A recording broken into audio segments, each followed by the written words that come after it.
Chapter 25, The Confrontation. The black tents circled the many-colored tabernacle. After the great swarm of Sennacherib's camp, after the endless lines of horses, the rows of the terrible rammed towers, they seemed few and paltry, only the tabernacle itself rivaling the proud tent of the Assyrian king. And there was another difference. This was a defeated army. The soldiers sat by their cook-pots, heads hanging down, little heart left in them for talk and games. Even the rumor of news had awakened little interest. Would the king of Judah offer tribute to Pharaoh?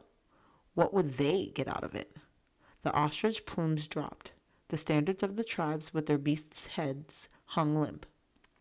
Beyond them lay the tents for the wounded, and Taharka remembered the school for the children of the god and the lessons in anatomy. How many of them had died? His eyes were drawn again to the tabernacle. He was in there. He was very angry, Taharka knew. Shabbataka didn't like to lose, but he had been given a second chance. He would go back to Thebes, in Napata, with a victory after all.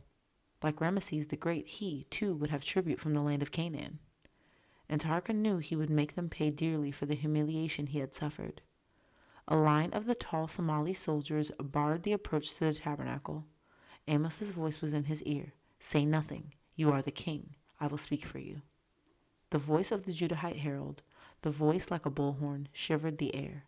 "A message from my king for him who calls himself king of Cush and pharaoh of Egypt." For the first time there was a stir among the soldiers. Who calls himself? What was this? A man came from the tabernacle, another spokesman, another Rabshakeh. Taharka didn't recognize him. He too was a Somali. Let them pass. Let the messengers of Judah approach the chair of Pharaoh. The herald looked at Taharka and Amos. Amos shook his head.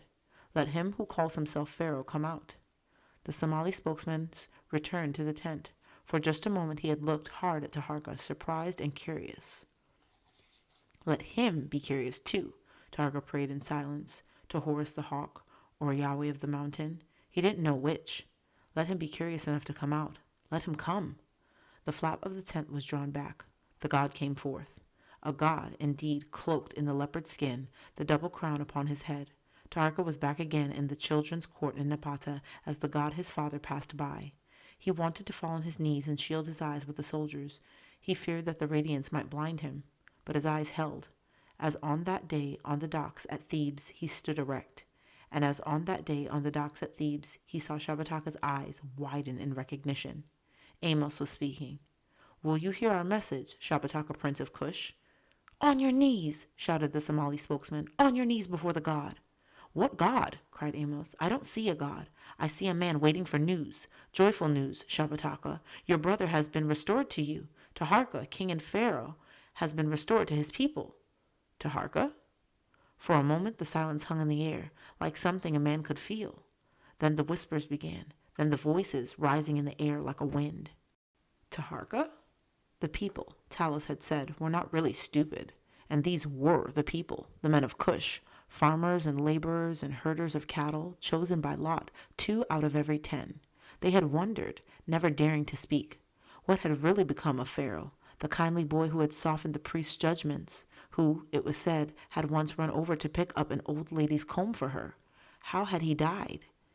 At whose command? Had he died at all? They had been forbidden to say his name, but suddenly that name was on every tongue. Taharka? Taharka? Taharka alive? Shabbataka's eyes had never left his brother's.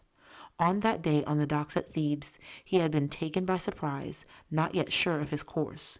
But now, with that forbidden name rising all around him, he knew he had no choice. He knew he had no time. Strike them down. The Somali guards lifted their swords and moved forward. Taharka closed his eyes, then opened them.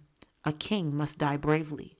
The Somali guards did not seem to be in a hurry, and Amos, always watchful, saw that there were those among the other men who had risen from their knees, who had moved closer to the young Cushite in the shepherd's cloak, whose hands were feeling for their weapons. Shabbataka could see it too. Hesitation. A god could not allow hesitation. He must have obedience, instant obedience, or he was no longer a god. And if he were not a god, strike them down! Taharka looked at him sharply. There was something in that voice from his childhood, something he had never heard in it before. Uncertainty. Or was it fear? There was a question in every mind, a question too terrible to be asked, much less answered. Taharka, king and pharaoh, has been restored to his people. Were they, for the first time ever, looking upon the face of the god? Frightened, some of them had hidden their eyes.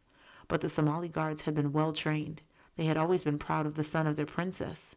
They had been given a command. But before they could reach the chariot, a man stepped out from among the throng. It's him.